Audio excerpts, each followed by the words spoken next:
The beauty of this makes me want to cry. It's not just the experience and the trauma, it's recognizing the beauty of how these signs show up for us.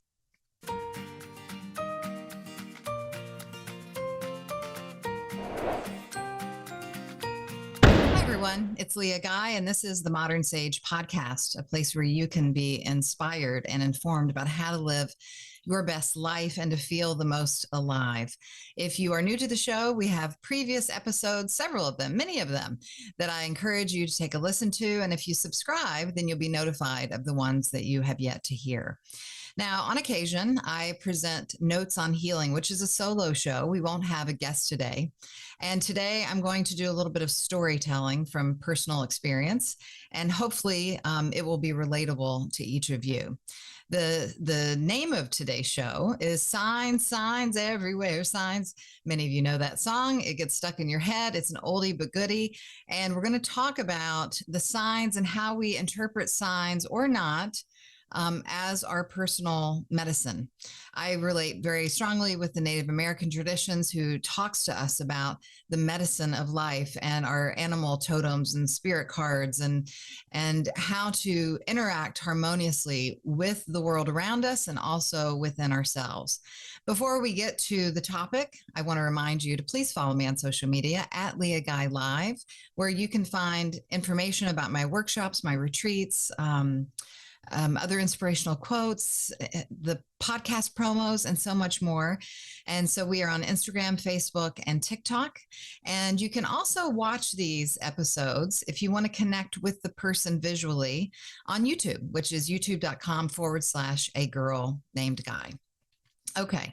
So as I said, I'm going to do a little storytelling today. I'd like to tell you the story of what happened to me last week and relate that to how we are constantly and always taking in life and exchanging with life. Okay.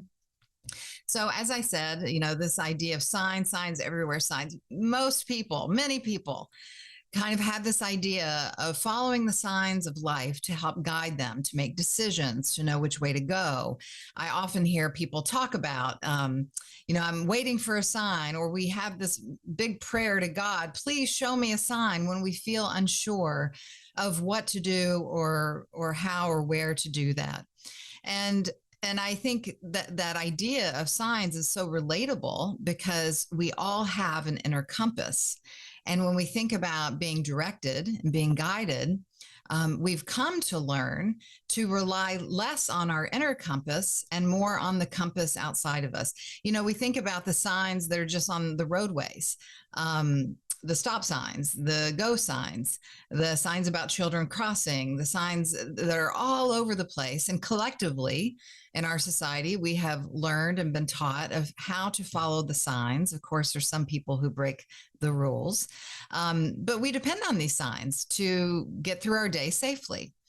And when we think about our own inner compass, it can be often confusing because we have so much in the way. We have so many thoughts in the way. We have so many fears in the way. We have so many other people's opinions in the way. There's so much in the way. And of course, our past history where we have experienced difficult or scary experiences. So there's a lot of things in the way between our mind and that more subtle mind, our intuitive mind, our inner wisdom. Now, the story I'd like to tell you happened last week. And for those who follow me, you know that I had an accident with a deer. Now, this is not an uncommon occurrence. There's thousands of people every day that hit a deer on the road, and I have yet to do so. If you have hit any kind of animal, you know immediately there is a very difficult, upsetting feeling of remorse that I am still working through. But I'd like to tell you about how this day went as an example of hearing our intuition, following it, and then taking the medicine that life has to offer to us. So I had planned to go up to Lilydale Assembly for months, actually since last summer. I teach there every year. And although I've only been in person 2 times because of COVID. And Lilydale in itself is a spiritualist community. And there's a lot of mediums there. And there's people like myself who go and teach on different topics about healing and spirituality. And so I had 2 days there. And it's a very unique and special community there.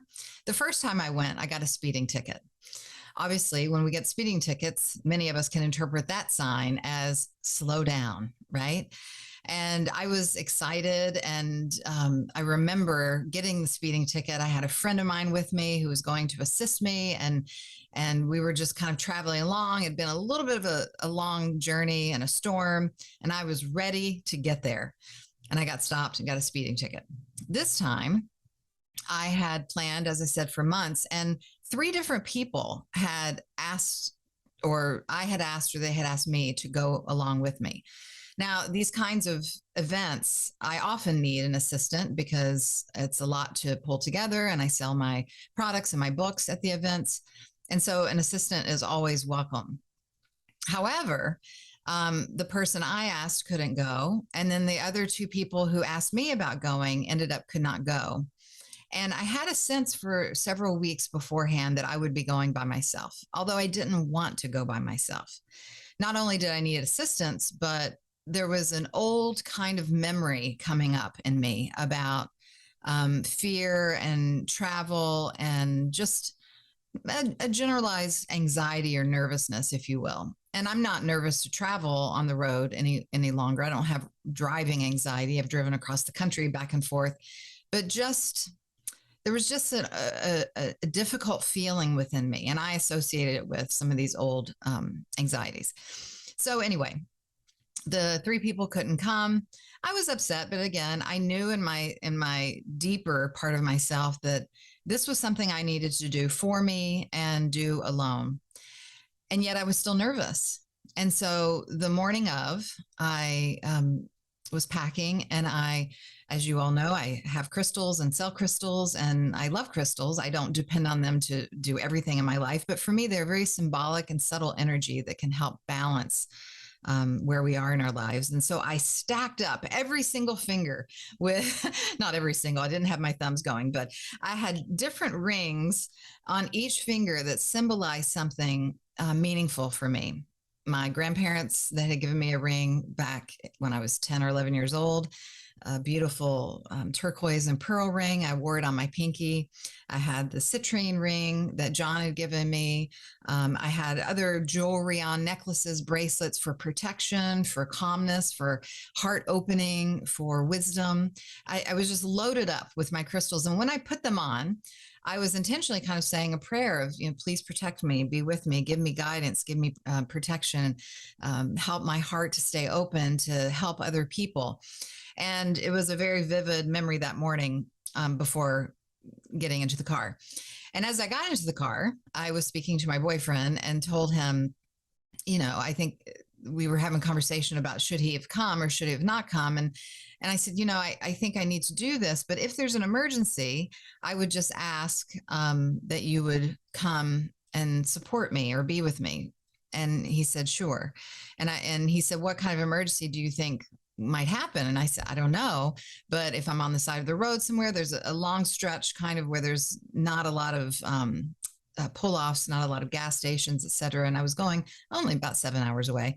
But I said, if there's an emergency on the side of the road or something were to happen there, why don't we just go ahead? And he started kind of just looking for plane tickets and things like that. So I set out on my journey, and it was a beautiful day, and the nerves passed. And about 5 or 6 hours in, I stopped to get gas, and I had gone through that stretch that was kind of barren. And I was feeling really positive, and I was ready to get there, but I was mindful to not speed. And I set my cruise control, and I was talking to a friend of mine. And after I got gas, I pulled back on the highway, and just traveling along, the sun was setting. And literally, as they say, out of nowhere, I see to my left on my driver's side this very large deer headed right towards me. And I was going 75 miles an hour. I had just set my cruise control, so I know. and there was nowhere for me to go.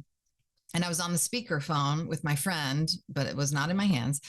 And the deer was approaching me, running full speed right at me, and I knew it was going to hit. And I just braced the wheel, and I put my foot on the brake, and I screamed bloody murder, and the phone cut out because of the impact. And the deer hit my driver's side door full on, and in fact hit the front quarter panel and the passenger door as well, and then just landed in the road. And the deer was immediately killed. Moments later, I pulled over and got back on the phone with a friend to tell her I was okay. Called 911 and waited for an hour and a half for the police to show up so I could get a police report. And in that hour and a half, I checked out the car. I checked out myself. I was strangely completely okay and somewhat calm. Now I know I was in shock. The car appeared to be okay, but I wasn't looking at it correctly. There's, in fact, $6,000 worth of damage on the car. And the thing that I wanted not to happen was to be on the side of the highway by myself at night in an unknown area. But that's exactly what did happen. And so I sat there until dark.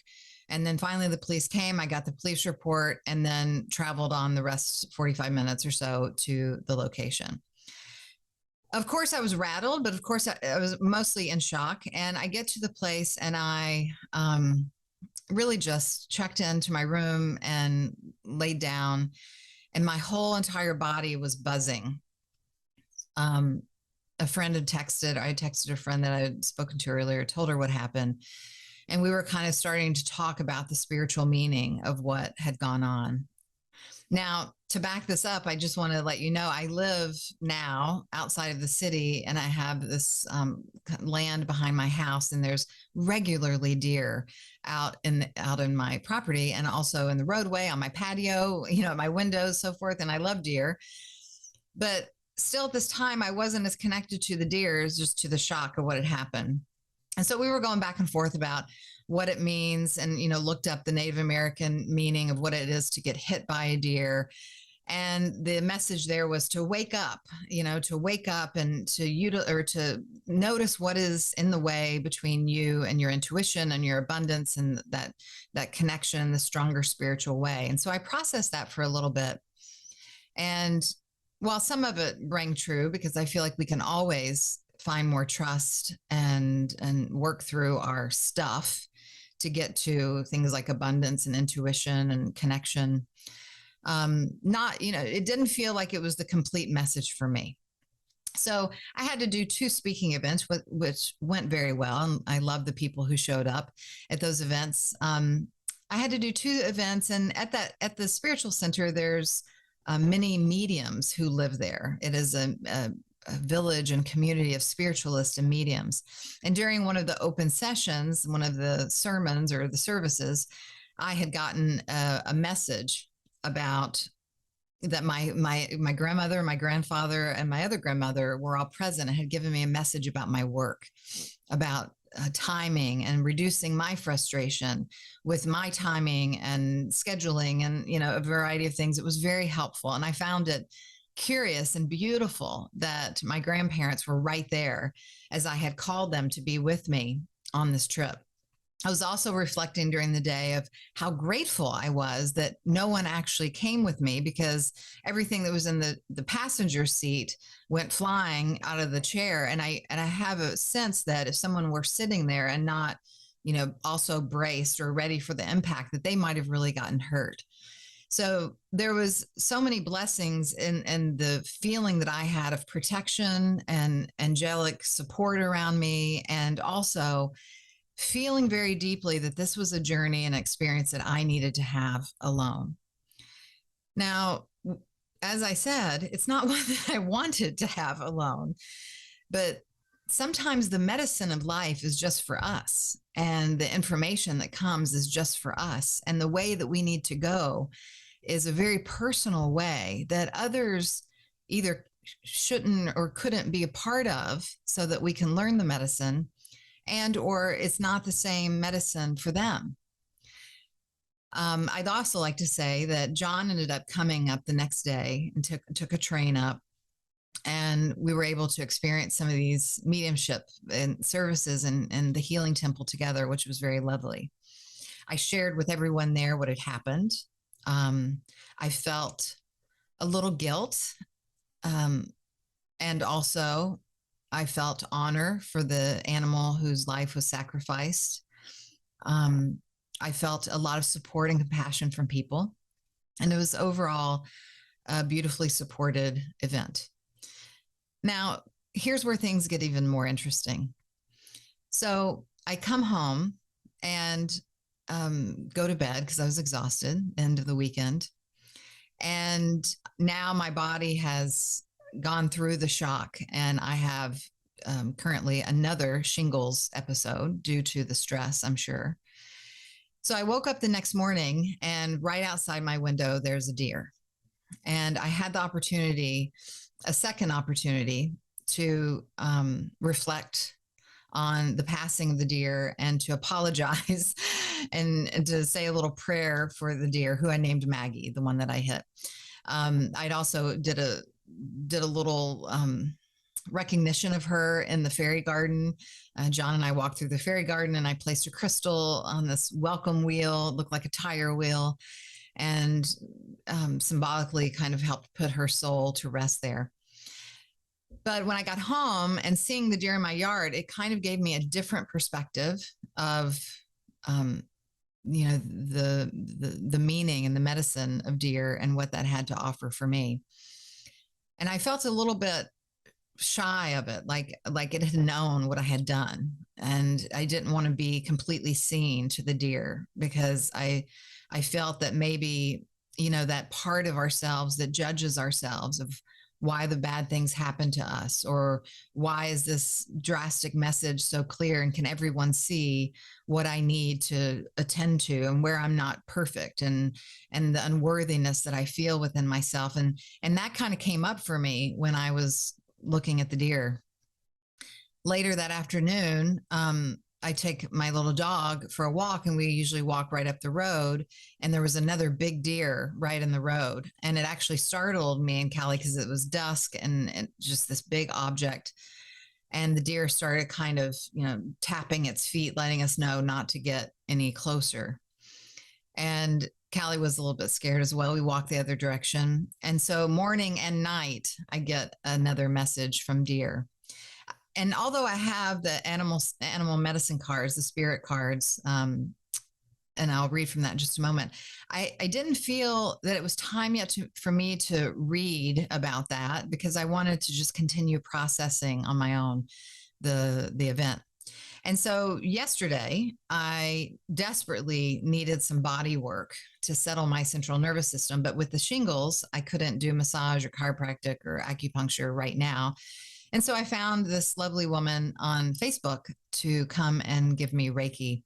And part of the Reiki session was a spirit card or a tarot card at the end. And so the Reiki was much needed. I went into a very deep restorative space. I felt like for the first time in a week that my soul kind of realigned and rested. And it just was what I needed. And at the end, we did the spirit card, and she used her pendulum, and I cut the deck, and she was very meticulous about separating the cards and using the pendulum until we narrowed it down to 2 cards.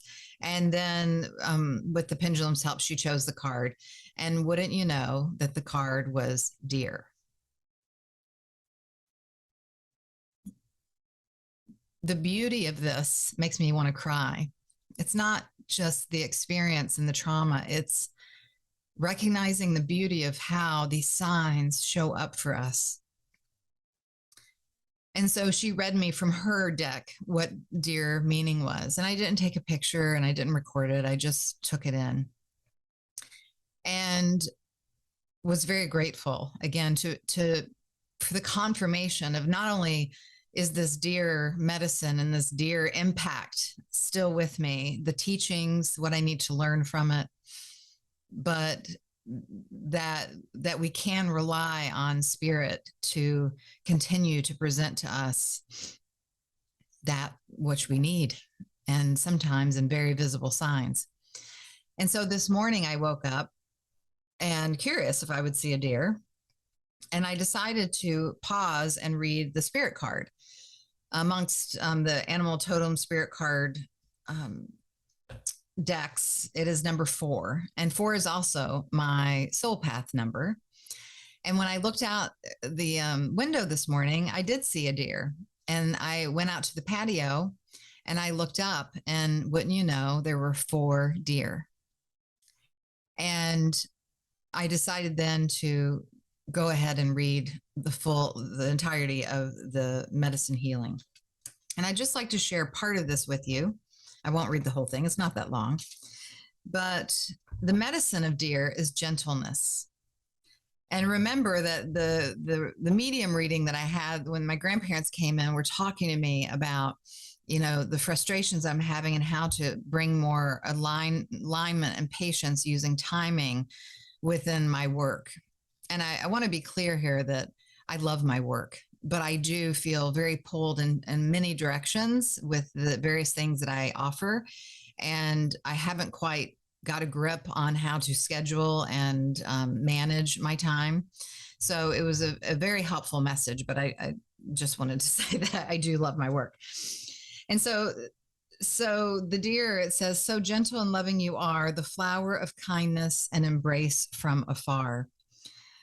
And it goes through a story about Fawn, heeding the call from Great Spirit and going to the top of the sacred mountain. And Fawn immediately started up the trail, and she didn't know that a horrible demon guarded the way to Great Spirit's lodge. And the demon was trying to keep all of the beings of creation from connecting with Great Spirit. He wanted all of Great Spirit's creatures to feel that Great Spirit didn't want to be disturbed. And this would make the demon feel powerful and capable of causing them to fear him. But Fawn wasn't frightened, and she came upon the demon. This was curious because the demon was the archetype of the ugly monsters that have ever been. And the demon breathed fire and smoke and made disgusting sounds to frighten Fawn. And any normal creature would have fled or died on the spot. However, Fawn said gently to the demon, "Please let me pass. I'm on my way to see Great Spirit." And Fawn's eyes were filled with love and compassion for this oversized bully of a demon. And the demon was astounded by Fawn's lack of fear. No matter how he tried, he could not frighten Fawn because her love had penetrated his hardened, ugly heart. Much to the demon's dismay, his rock-hard heart began to melt and his body shrank to the size of a walnut. Fawn's persistent love and gentleness had caused the meltdown of the demon. Due to this gentleness and caring that Fawn embodied, the pathway is now clear for all of Great Spirit's children to reach Sacred Mountain without having to feel the demons of fear blocking their way. And Deer teaches us to use the power of gentleness to touch the hearts and minds of wounded beings who are trying to keep us from Sacred Mountain.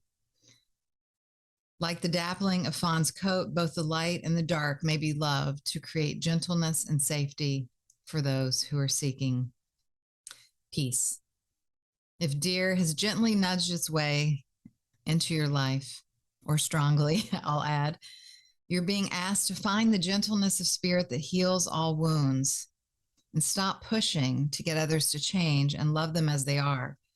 Apply gentleness to your present situation and become like the summer breeze, warm and caring. This is your tool for solving the present dilemma you are facing.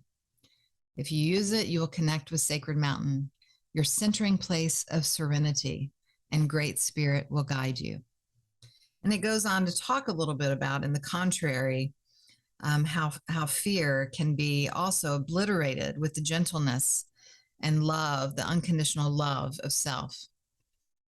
And so for me, and I think many of us can relate to this, in our healing work, in my healing work with others, this message of gentleness and loving presence is so powerful. And while I would say, yeah, I feel like a loving, gentle person by and large, there's parts of me that need more gentleness for myself. And no doubt there's clients and people who need more gentleness from me. In our personal relationships, it's very easy to become hardened or defensive or judgmental or resentful. due to our past wounds, due to the fear that's accumulated of having our vulnerable heart open and hurt again. But when we can come with more gentleness and unconditional loving kindness, it breaks down those barriers. And even when we're experiencing anxiety and fear and stepping into that loving space, the fear really melts away. And so for myself, I see in various ways across my life where I can apply more gentleness, more loving kindness for myself and for others. And there is that part of me that has been used to being defensive or strong or pushy or directive that doesn't want to let go because that has seemingly protected me, right? We build up these defenses to protect us from more potential pain, but that is not the way to the centered space that is within us of peace and love and connection. And even in the Reiki session afterwards, we were talking about healing, in particular my body state, the shingles and various things. And she was recommending placing some particular kinds of oils on my feet with like coconut oil, so forth, kind of anointing my feet. And I often recommend this with different clients. And I have, of course, my chakra oils that I blended for just that purpose for people to use to help center and align and balance them. And that thought of being so gentle with self and loving self to do something so simple as rubbing oil and essential oils onto our feet, into our hands, onto our arms in a very intentional way. It can be uncomfortable for some of us, for people who have been used to that self-sabotaging pattern or denying themselves of peace and harmony and joy and gentleness. I'm always recommending for other people to be gentle with themselves. And I believe this medicine for me, the sign is be a little more gentle with yourself. And then we can be more gentle with others. So I wanted to share that story in the sense of sometimes life gives us such impactful, dramatic signs that it's hard for us to ignore them. And yet sometimes we still do. Sometimes life gives us the simplest whisper of a sign, and it can be very easy to ignore those. Even on the roadway, even with the deer, there are signs everywhere. Slow down. There's a part of us that believes that we don't need to, or that we shouldn't, or that we can get through this. What are the odds of this, for example? There's other signs similarly in our personal lives that would say, caution, slow down, or that give us red flags. Take a second look at this before saying yes. And yet that part of us that feels bigger than life signs, that is usually the part of us that is filled with ego or defensiveness or a harshness that doesn't want to be in flow, but instead wants to defend and protect. When we are in flow and when we are witnessing the signs of life, it can feel vulnerable. And that vulnerability, though, is what helps to keep us open, not just to spirit, but to one another and to ourselves. So if there is a decision you need to make, if you are traveling along a certain path today, if you are out in the world, I just want you to be attentive to signs. And whether they're road signs, personal signs, the most minute signs, the meaning that it shares with you, for you to explore that. That meaning might be very different than how someone else would interpret that. It doesn't matter. Listen to the wisdom within.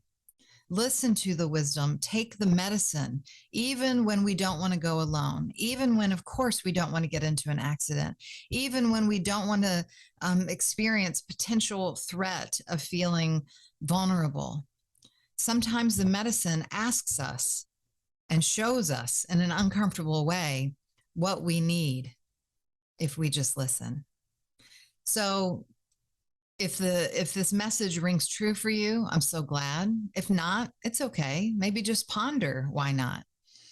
Um, for myself, in my readings, for example, um, it when I first started doing intuitive readings, that in itself is a very vulnerable place because I don't know confirmation about the information that I'm getting.